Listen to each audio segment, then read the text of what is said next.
नमो भगवते वासुदेवाय.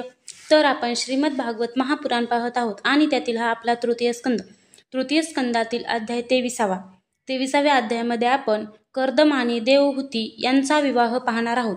मैत्रेय म्हणाले, माता पिता निघून गेल्यानंतर पतीचे मनोगत ओळखण्यात कुशल साध्वी देवहूती श्री पार्वती ज्याप्रमाणे भगवान शंकराची सेवा करी त्याप्रमाणे कर्दमाची दररोज प्रेमपूर्वक सेवा करू लागली.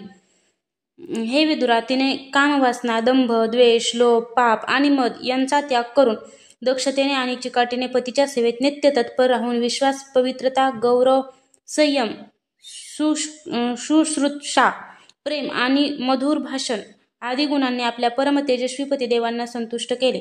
देवहूती देवापेक्षाही श्रेष्ठ असणाऱ्या पतीपासून मोठमोठ्या अशा मनाशी बाळगून त्यांच्या सेवेत तत्पर असे.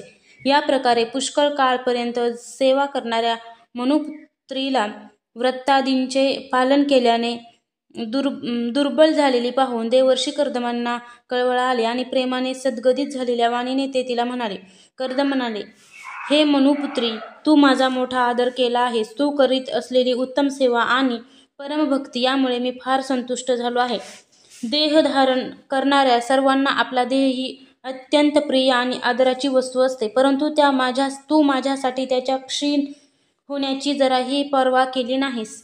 म्हणून आपल्या धर्माचे पालन करीत राहिल्यामुळे मला तप, समाधी, उपासना आणि योग द्वारा भय आणि शोकरहित अशा ज्या भगवत प्रसाद स्वरूप विभूती प्राप्त झाल्या आहेत त्यावर माझ्या सेवेच्या प्रभावाने आता तुझाही अधिकार आहे. मी तुला दिव्य दृष्टी देतो, त्या योगे तू त्या पहा. इतर जे भोग आहेत ते श्रीहरींच्या वक्र दृष्टीने नाहीसे होणारे आहेत, म्हणून यांच्या समोर ते भोग काहीच नाहीत. तू माझ्या सेवेने कृतार्थ झाली आहेस. आपल्या पवित्र पतिव्रता धर्माचे पालन केल्याने तुला हे दिव्य भोग प्राप्त झाले आहेत. ते तू भोग. आम्ही राजे आहोत, आम्हाला सर्व काही सहज मिळणे शक्य आहे. आता अभिमान असणाऱ्या माणसांना या दिव्य भोगाची प्राप्ती होणे कठीण आहे. कर्दमांचे हे बोलणे ऐकून आपले पतिदेव संपूर्ण योग, माया आणि विद्यामध्ये निष्णात आहेत असे जाणून त्या अबलेची सर्व चिंता नाहीशी झाली. तिचे मुख कमल लज्जायुक्त मधुर हर्षाने प्रसन्न झाले आणि ती विनय व प्रेमाने सद्गदित झालेल्या वाणीने म्हणाली. देवहूती म्हणाली, हे द्विज श्रेष्ठ स्वामी, योगशक्ती आणि त्रिगुणात्मक मायेवर निरंकुश अधिकार असणाऱ्या आपल्याला हे सर्व ऐश्वर्य प्राप्त आहे हे मला माहीत आहे. हे प्रभो, आपण जी प्रतिज्ञा केली होती की मी तुझ्याशी गृहस्थ सुखाचा एकदा उपभोग घेईन, त्याची आता पूर्तता करावी. कारण श्रेष्ठ पतीकडून संतान प्राप्त होणे हा पतिव्रता स्त्रीला मोठा लाभ आहे. आपल्या समागमासाठी शास्त्रानुसार जे कर्तव्य असेल ते आपण मला सांगावे, जेणेकरून मिलनाच्या तीव्र इच्छेने दुर्बल झालेले माझे शरीर हे शरीर आपल्या अंगसंगांसाठी योग्य होईल. कारण आपणच वाढविलेली माझी ही कामवासना मला त्रस्त करीत आहे. म्हणून स्वामी, या कार्यासाठी योग्य भावनाचाही विचार करावा. मैत्रेय म्हणाले, विदुरा, आपल्या प्रियेची इच्छा पूर्ण करण्यासाठी कर्दम मुनींनी त्याच वेळी योग सामर्थ्याने इच्छित ठिकाणी जाणारे एक विमान तयार केले. हे विमान सर्व प्रकारचे इच्छित भोग देणारे, अत्यंत सुंदर, सर्व प्रकारच्या रत्नांनी युक्त, उत्तरोत्तर सर्व संपत्तीची वाढ होत जाणारे आणि रत्नजडित खांबांनी सुशोभित होते. ते सर्व ऋतूंमध्ये सुखदायक होते. त्यात जिकडे तिकडे सर्व प्रकारची दिव्य सामग्री ठेवलेली होती. तसेच ते चित्रविचित्र रेशमी झुंबरे आणि पताकांनी सजविले होते. त्यांच्यावर भ्रमर मधुर गुंजारव करीत होते. अशा रंगीबेरंगी फुलांच्या माळांनी तसेच अनेक प्रकारच्या सुती आणि रेशमी वस्त्रांनी ते अत्यंत शोभामय दिसत होते. एकावर एक अशा तयार केलेल्या महालामध्ये ठेवलेल्या वेगवेगळ्या छय्या, पलंग, पंखे आणि आसने यामुळे ते फारच सुंदर वाटत होते. सर्व भिंतीवर केलेली शिल्परचना अतिशय शोभत होती. तेथे पाचूची फरशी आणि पोवळ्यांचे सोफे तयार केले होते. पोवळ्यांच्या उंबरठ्यावर हिऱ्यांचे दरवाजे तसेच इंद्रनील मण्यांच्या शिखरावर सोन्याचे कलश बसवले होते. हिरेजडित भिंतीवर पद्मराग मणी लावलेले होते. ते विमानाच्या डोळ्यांसारखे दिसत होते आणि त्यावर रंगीबेरंगी चांदवे आणि बहुमूल्य सोन्याच्या तोरणांनी ते सजविले होते. त्या विमानात ठिकठिकाणी असलेल्या कृत्रिम हंस आणि कबुतरांना आपल्यासारखेच समजून पुष्कळसे खरे हंस आणि कबूतर त्यांच्याजवळ बसून आपल्या बोलीत बोलत होते. त्यात आवश्यकतेनुसार क्रीडांगणे, शयनगृहे, बैठका अंगण आणि चौक बनविले होते. त्यामुळे ते विमान स्वतः कर्दमांना आश्चर्यचकित करीत होते. असे सुंदर घर पाहून सुद्धा जेव्हा देवहूती प्रसन्न झाली नाही, तेव्हा सर्वांच्या अंतरंगातील भाव जाणणारे कर्दम स्वतःच म्हणाले, प्रिये, तू या बिंदू सरोवरात स्नान करून या विमानात चढ. हे भगवान विष्णूंनी रचलेले तीर्थक्षेत्र मनुष्याच्या सर्व कामना पुरविणारे आहे. कमललोचना देवहूतीने आपल्या पतींचे म्हणणे मानून सरस्वतीच्या पवित्र जलाने भरलेल्या त्या सरोवरात प्रवेश केला. त्यावेळी ती मलिन साडी नेसलेली होती. केसांच्या गुंडाळ्या झाल्या होत्या. तिचे शरीर मलिन झाले होते आणि स्तन निस्तेज झाले होते. सरोवरात बुडी मारल्यानंतर तिने तेथे एका महालात 1000 कन्या पाहिल्या. त्या सर्व किशोरवयीन होत्या आणि त्यांच्या शरीरातून कमल पुष्पांसारखा सुगंध येत होता. देवहूतीला पाहताच त्या सर्व स्त्रिया ताबडतोब उठून उभ्या राहिल्या आणि हात जोडून म्हणाल्या, आम्ही आपल्या दासी आहोत. आपण आम्हा आज्ञा करा. आम्ही आपली काय सेवा करू. तेव्हा स्वामिनींचा सन्मान करणाऱ्या त्या स्त्रियांनी बहुमूल्य उटणे आणि सुगंधित द्रव्यांनी मिश्रित अशा पाण्याने मनस्विनी देवहूतीला स्नान घातले. तसेच तिला 2 नवीन आणि निर्मल रेशमी वस्त्रे परिधान करण्यासाठी दिली. नंतर त्यांनी मौल्यवान, सुंदर आणि तेजस्वी अलंकार, सर्व गुणसंपन्न भोजन आणि पिण्यासाठी अमृतासमान पेये तिला दिले. यावेळी देवहूतीने आरशात पाहिले असता तिला दिसले की तिने फुलांचा हार घातला आहे, स्वच्छ वस्त्रे परिधान केली आहेत. तिचे शरीर निर्मळ असून कांतिमान झाले आहे. तसेच त्या कन्यांनी मोठ्या आदराने तिचा मंगल शृंगार केला आहे. तिने डोक्यावरून स्नान केले आहे, अंगावर सर्व प्रकारचे दागिने घातले आहेत. तसेच गळ्यात हार, हातांमध्ये काकणे आणि पायात झंकार करणारे सोन्याचे पैंजण आहेत. कमरेला सोन्याचा रत्नजडित कमरपट्टा, गळ्यात बहुमूल्य रत्नहार आणि अंगाला कुंकुमादी मंगलद्रव्ये लावली आहेत.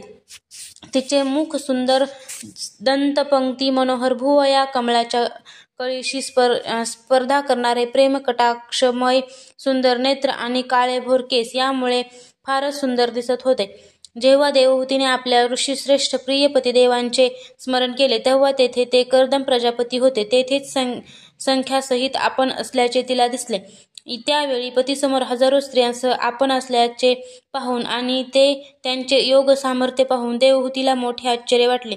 हे शत्रुंजय विदुरा, कर्दमांनी जेव्हा पाहिले की स्नान केल्याने देवहूतीचे शरीर निर्मळ झाले असून पूर्वीसारखेच अपूर्व शोभेने संपन्न झाले आहे, तिचे सुंदर वक्षस्थळ चोळीने झाकले आहे, हजारो अप्सरा तिची सेवा करीत आहेत, तसेच उंची वस्त्रे तिच्या शरीरावर शोभून दिसत आहेत, तेव्हा त्यांनी मोठ्या प्रेमाने तिला विमानात बसवून घेतले. त्यावेळी आपल्या प्रियतमेवर अनुरक्त होऊन सुद्धा कर्दमांनी मन आणि इंद्रियावरील संयम कमी झाली नाही. अप्सरा त्यांची सेवा करीत होत्या. उमललेल्या लाल कमळांनी शृंगार करून अत्यंत सुंदर बनलेले ते विमानात अशा प्रकारे शोभून दिसत होते की जणू काही आकाशात तारकांनी वेढलेला चंद्रच. त्या विमानावर निवास करून त्यांनी दीर्घकालपर्यंत कुबेराप्रमाणे मेरू पर्वताच्या दऱ्यातून विहार केला. या दऱ्या 8 लोकपालांच्या विहारभूमी आहेत. यामध्ये काम वाढविणारा शीतल मंद सुगंधी वायू वाहत असतो आणि गंगा नदीच्या स्वर्गातून पडण्याचा मंगलध्वनी नेहमी येत असतो. त्यावेळी सुद्धा दासींचा समुदाय त्यांच्या सेवेसाठी उपस्थित होता आणि सिद्धगण त्यांना वंदन करीत होते. अशा प्रकारे प्राणप्रिया देवहूती बरोबर त्यांनी वैश्रंभक, सुरसन, नंदन, पुष्पभद्र आणि चैत्ररथ अशा अनेक उद्यानातून तसेच मानस सरोवरामध्ये प्रेमपूर्वक विहार केला. त्या तेजस्वी आणि इच्छेनुसार चालणाऱ्या श्रेष्ठ विमानात बसून वायूप्रमाणे वेगाने सर्व लोकांमध्ये भ्रमण करीत कर्दमांनी विमान विहारी देवावरही मात केली. ज्यांनी भगवंतांच्या भयहारी पवित्र चरणांचा आश्रय घेतला आहे, त्या धीर पुरुषांना कोणती वस्तू किंवा शक्ती दुर्लभ आहे. अशा प्रकारे महायोगी कर्दमांनी हे सर्व भूमंडल, जे द्वीप, वर्ष इत्यादींच्या विचित्र रचनेमुळे मोठे आश्चर्यमय असे वाटत होते, ते आपल्या प्रियेला दाखवून ते आपल्या आश्रमात परतले. नंतर त्यांनी स्वतःला 9 रूपात विभक्त करून रती सुखासाठी अत्यंत उत्सुक अशा मनुकुमारी देवहूतीला आनंदित करीत तिच्याबरोबर पुष्कळ वर्षपर्यंत विहार केला. परंतु एवढा दीर्घ कालावधी सुद्धा त्या मुहूर्ताप्रमाणे निघून गेला. त्या विमानातील रतिसुख वाढविणाऱ्या मोठ्या सुंदर शय्येचा आश्रय घेऊन आपल्या परम रूपवान प्रियतमाबरोबर राहणाऱ्या देवहूतीला एवढा दीर्घ काळ कधी गेला कळलाच नाही. अशा प्रकारे त्या कामासक्त दाम्पत्याचा तो काळ आपल्या योगबळाने शेकडो वर्षापर्यंत विहार करीत असताना सुद्धा अगदी थोड्या वेळाप्रमाणे निघून गेला. आत्मज्ञानी कर्दम सर्व प्रकारचे संकल्प जाणत होते, म्हणून देवहूती संतानप्राप्तीसाठी उत्सुक आहे असे पाहून तसेच भगवंतांच्या आदेशांचे स्मरण करून त्यांनी आपल्या स्वरूपाचे 9 विभाग केले आणि कन्यांच्या उत्पत्तीसाठी एकाग्र चित्ताने अर्धांग रूपाने आपल्या पत्नीची भावना करून तिच्या गर्भात वीर्य स्थापित केले. यामुळे देवहूतीला एकाच वेळी 9 कन्या झाल्या. त्या सर्वांग सुंदर होत्या आणि त्यांच्या शरीरातून लाल कमळाच्या सुगंधासारखा सुगंध येत होता. यावेळी शुद्ध स्वभावाच्या सती देवहूतीने पाहिले की अगोदर केलेल्या प्रतिज्ञेनुसार तिचे पती संन्यासाश्रम ग्रहण करून वनामध्ये जाऊ इच्छितात. तेव्हा ती आपले अश्रू आवरून धरून शिवाय हास्यवदनाने व्याकुळ आणि संतप्त हृदयाने हळुवारपणे आपल्या मधुर वाणीने बोलू लागली.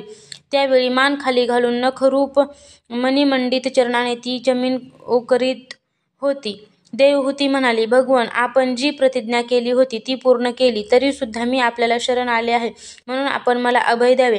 ब्राह्मण, या कन्यांसाठी सुयोग्य वर शोधावे आणि आपण वनात गेल्यानंतर माझा जन्म मरण रूप शोक दूर करण्यासाठी सुद्धा कोणाची तरी आवश्यकता आहे. प्रभो, आतापर्यंत परमात्म्याशी विन्मुख राहून माझा जो कालावधी इंद्रिय सुख भोगण्यात व्यतीत झाला तो निरर्थक गेला. आपल्या अत्युच्च प्रभावाला न जाणल्याने मी इंद्रियांच्या विषयात आसक्त राहिले आणि आपल्यावर प्रेम केले. तथापि आपण माझे संसार भय नाहीसे करावे. अज्ञानामुळे असंतप्त पुरुषांशी केलेला संग संसार बंधनाला कारण होतो. तोच सत्पुरुषाशी केल्याने अनासक्ती प्राप्त करून देतो. संसारात ज्या कर्मामुळे धर्म संपादन होत नाही, वैराग्य उत्पन्न होत नाही आणि भगवंतांची सेवाही होत नाही, तो मनुष्य जिवंत असूनही मेल्याप्रमाणेच होय. मी खरोखरच भगवंतांच्या मायेने पूर्णपणे फसले गेले, कारण आपल्यासारखा मुक्ती प्रदान करणारा पती प्राप्त होऊन सुद्धा मी संसार बंधनातून सुटण्याची इच्छा केली नाही. अध्याय 23 समाप्त.